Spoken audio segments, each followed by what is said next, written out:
Tem muito investidor, tem muito executivo que ainda acredita em contos de fadas e acredita que pode transformar sapos em lindas princesas com seu beijo. O próprio Buffett comete esse erro nessa carta de 1981.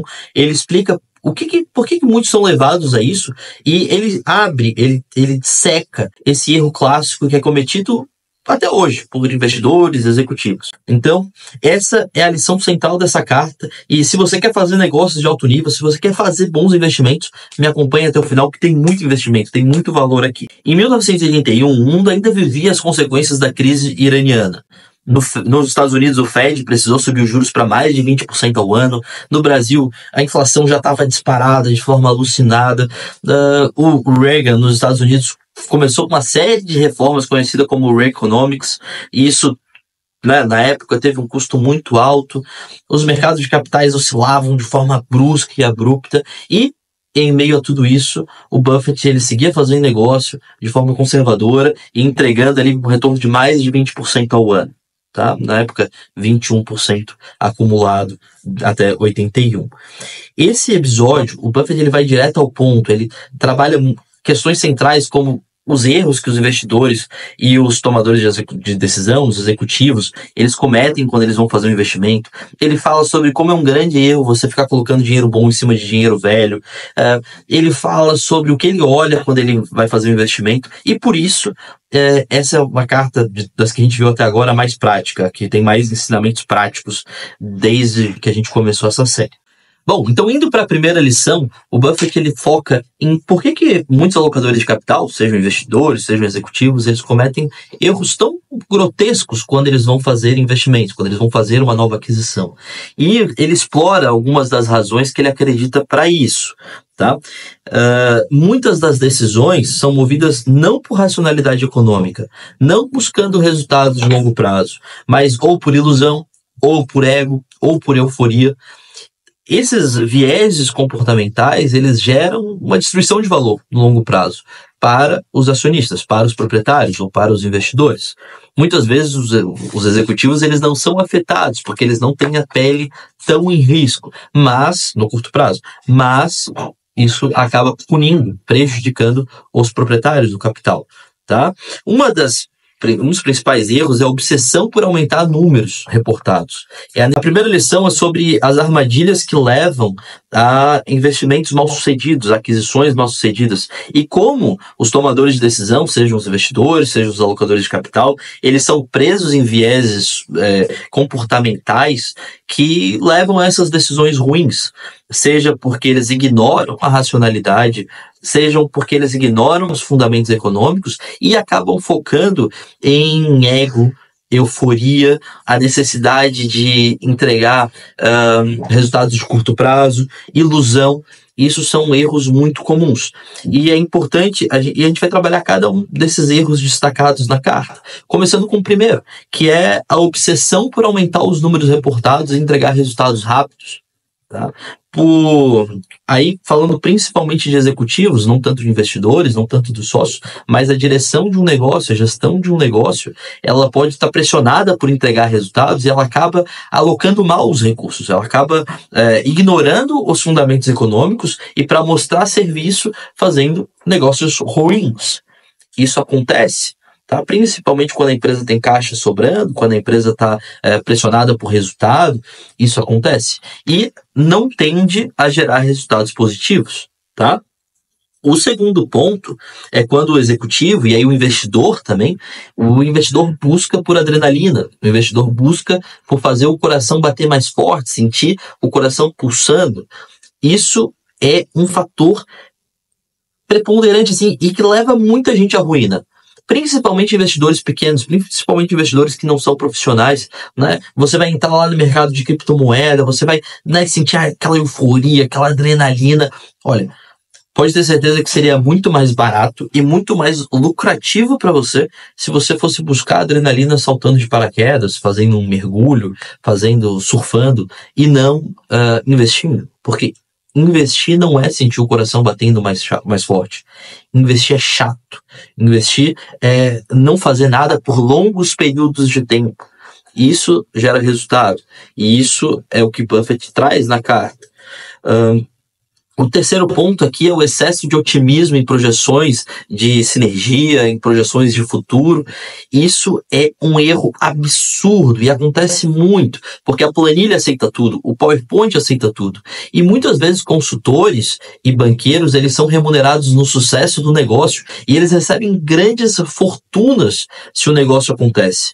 Então, a planilha aceita tudo. E aí você vai tomar uma decisão muitas vezes viesada, muitas vezes equivocada, e aquele negócio não vai se pagar, tá? Não vai dar resultado, vai seguir patinando, vai consumir tempo, vai consumir energia do teu time. Então, foge disso. Um outro ponto, usar dívida, endividamento, se alavancar de forma exagerada para fazer uma aquisição de alto risco. Isso costuma não dar certo, costuma levar o negócio em direção à ruína, mesmo que você tenha uma ilusão de que aquele negócio vai virar. Jogue seguro, jogue safe, né? Jogue seguro. Isso tende a te dar resultados melhores no longo prazo, se você é um investidor, se você é um executivo, se você é um dono de um negócio. E por fim, ele traz aqui que muitos empresários, muitos investidores, eles foram expostos a parábolas, a contos de fada na infância, e alguns até hoje acreditam que têm poderes mágicos de transformar sapos em princesas.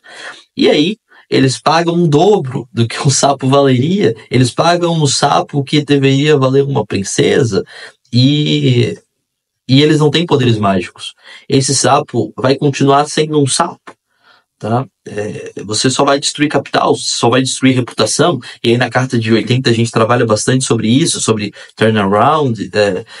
Você vai destruir reputação, isso não vai dar certo. Então, o Buffett ele até fala, né?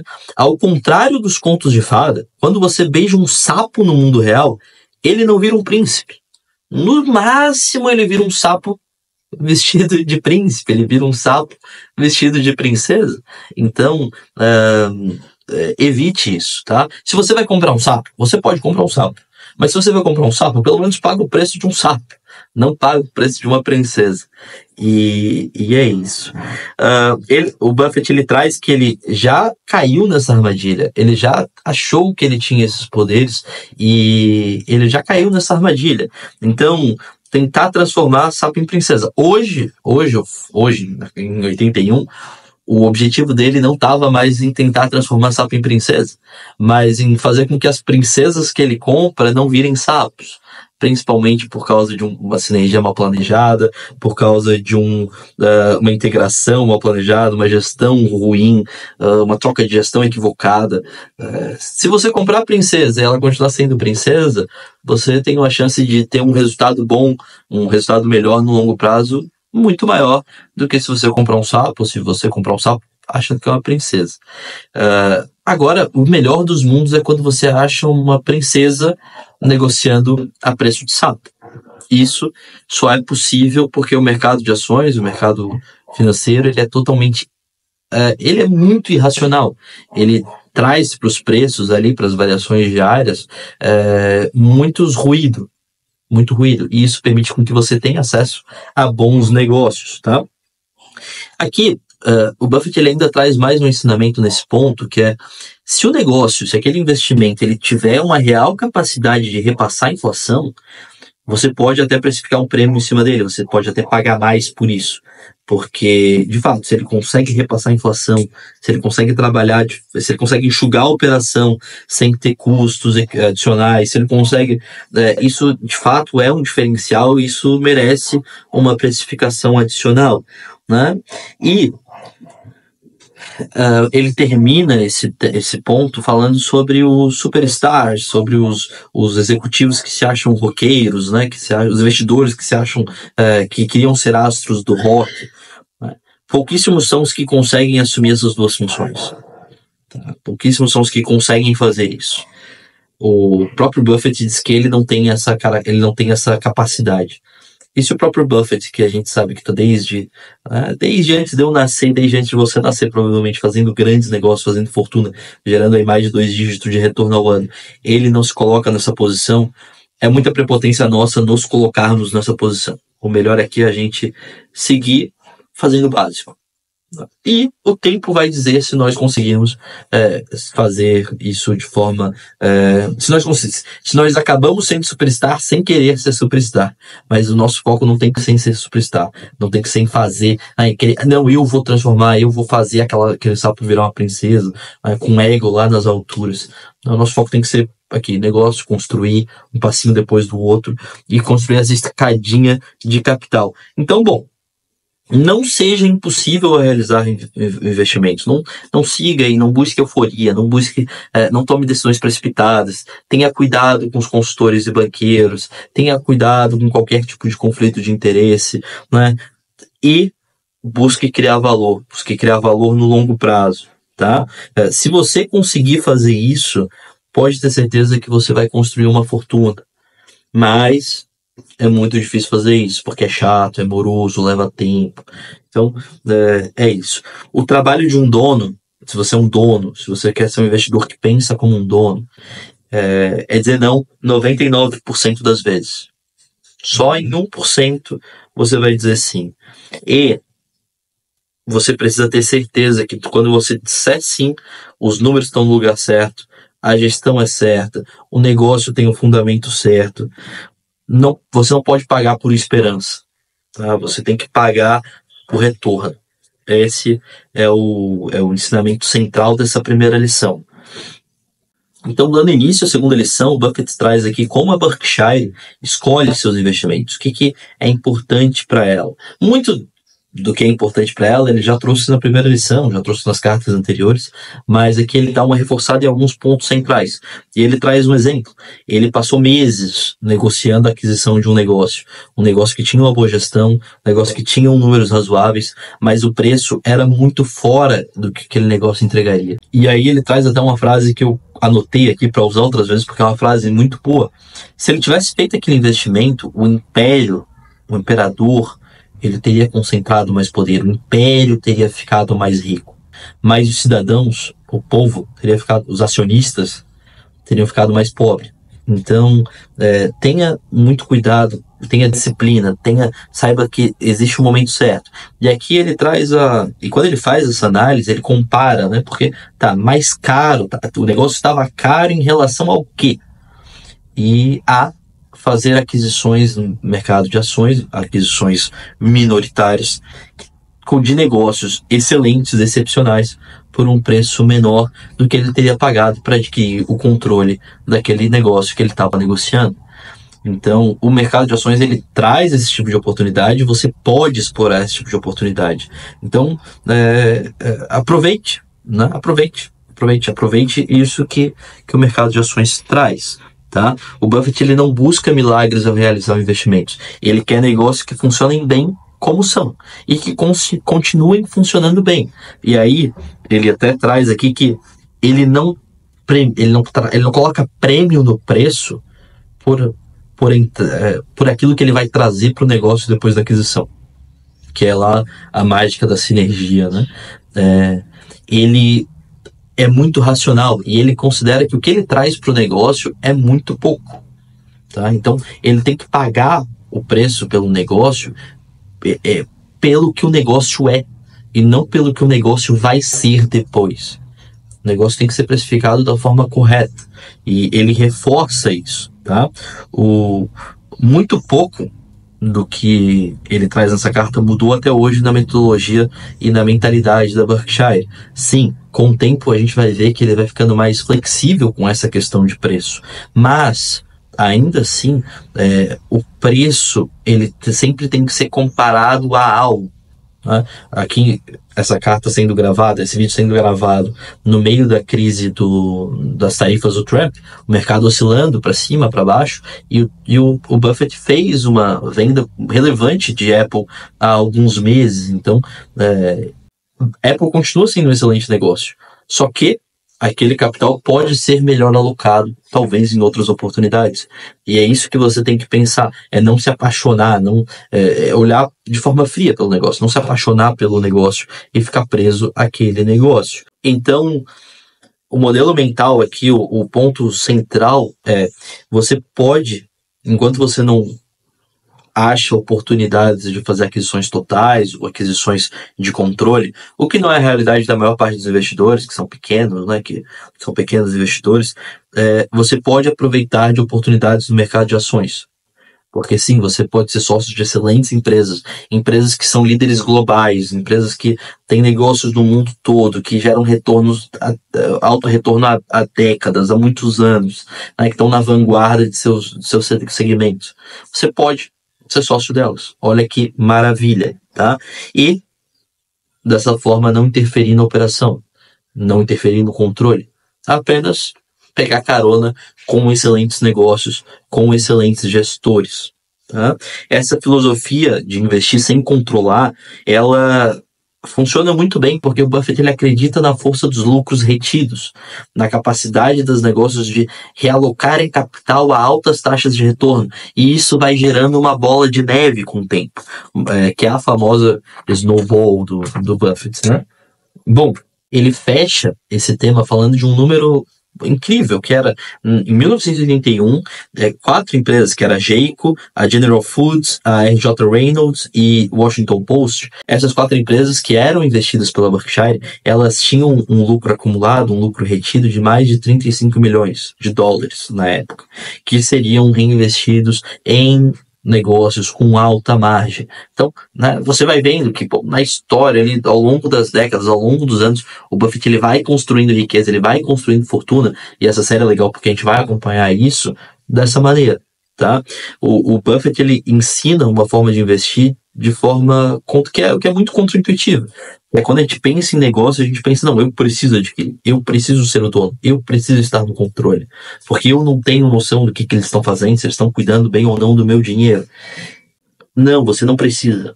Você precisa acompanhar os números, acompanhar o resultado, acompanhar o negócio, mas você não precisa controlar para ser sócio de um excelente negócio. Você pode não entender nada de petróleo e ser sócio de uma empresa de petróleo. Você pode não entender nada de como fazer um smartphone e você pode ser sócio de uma empresa que faz smartphone. E assim por diante.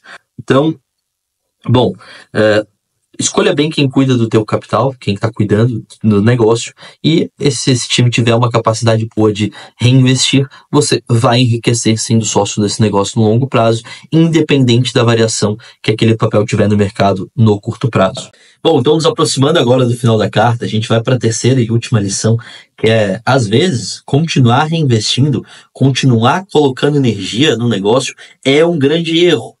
E aí, até quando eu tava lendo, veio aquele meme que às vezes aparece, o cara com uma picareta, ele tá cavando e ele tá quase chegando no ouro e ele desiste. Bom, isso pode ser verdade em muitos casos, mas pode ser que você só continue cavando e não chegue a lugar nenhum.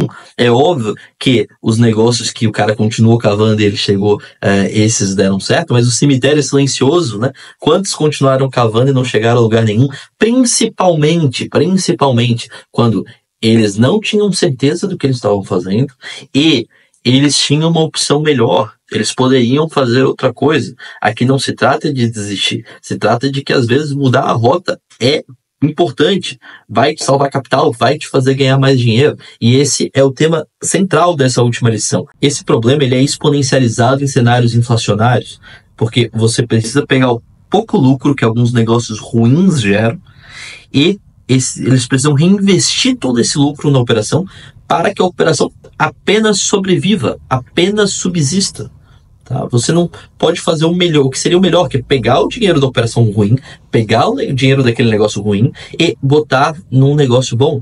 Pegar o dinheiro novo, um dinheiro bom, e tirar do negócio ruim. O que você fica fazendo é colocando dinheiro bom em cima de dinheiro ruim. Você fica preso nessa armadilha de valor e acaba preso ali numa armadilha de rato, numa roda de hamster. Você está preso na roda de hamster, tá? Você não para de cavar o poço porque você apenas começou a cavar o poço e não porque naquele poço tem água, tá? Bom, então muito cuidado com isso, muito cuidado com essa armadilha de valor, porque você vai ficar ancorado, você vai ficar preso ali. E o Buffett ele traz um ensinamento que é atemporal, que é um ensinamento bíblico, que é a parábola dos talentos. O que está acontecendo? O que acontece na parábola dos talentos? Um senhor ele vai sair de viagem e ele dá 5 talentos para um, 3 talentos para outro e 1 talento para outro. O que tem 5 multiplica, o que tem 3 multiplica e o que tem 1 enterra, ele não multiplica. Bom, quando o senhor volta, ele pega o talento daquele que tinha 1, que manteve com 1, tira dele e dá para o que fez 5 virar 10. Porque aquele é o que soube utilizar o talento. Então é isso, olha a mágica, né, da Bíblia, a mágica desse ensinamento, a força desse ensinamento. Tira o teu capital, tira a tua energia do que não dá retorno e coloca no que dá retorno. Coloca no que tá dando mais resultado, porque senão você tá preso nessa armadilha de valor, uma armadilha de alocação ineficiente, tá? O capital ele deve ser alocado onde ele pode se multiplicar. Caso contrário, a estagnação se transforma em corrosão. Você vai ficar mais pobre com o tempo, tá? Você vai empobrecer lentamente, mesmo que o lucro contábil, mesmo que o lucro contábil diga o contrário. Por quê? Porque ele tem inflação, você está reaplicando um negócio ruim, você poderia estar colocando um negócio melhor, e assim por diante. Então, muito cuidado com isso. Fuja, né? Estratégia de preço médio pode ser um baita de um erro, porque não é porque o negócio está caindo que ele já caiu bastante. Ele pode continuar caindo até zero. Então, você precisa ter muita cautela. Isso é um viés muito forte, um viés de ancoragem, um viés... muito cuidado com isso, tá?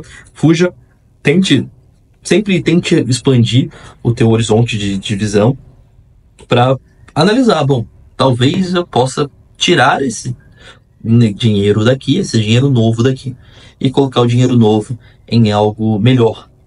Tá? E aí, bom, eu perdi, né? Perdi.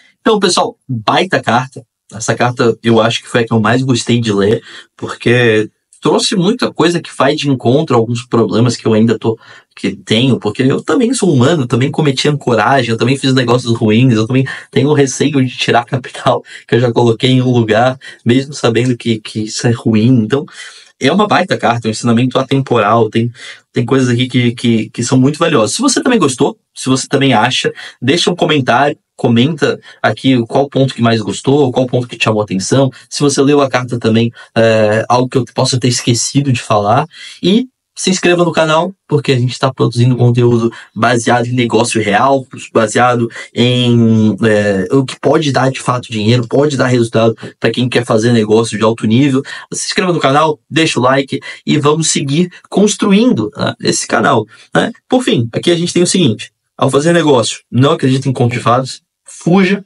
de negócios movido a ego, movido a emoção, movido a euforia, tá? Busque ser sócio de excelentes negócios que entregam resultado no longo prazo, e não despeje dinheiro novo em cima de dinheiro velho.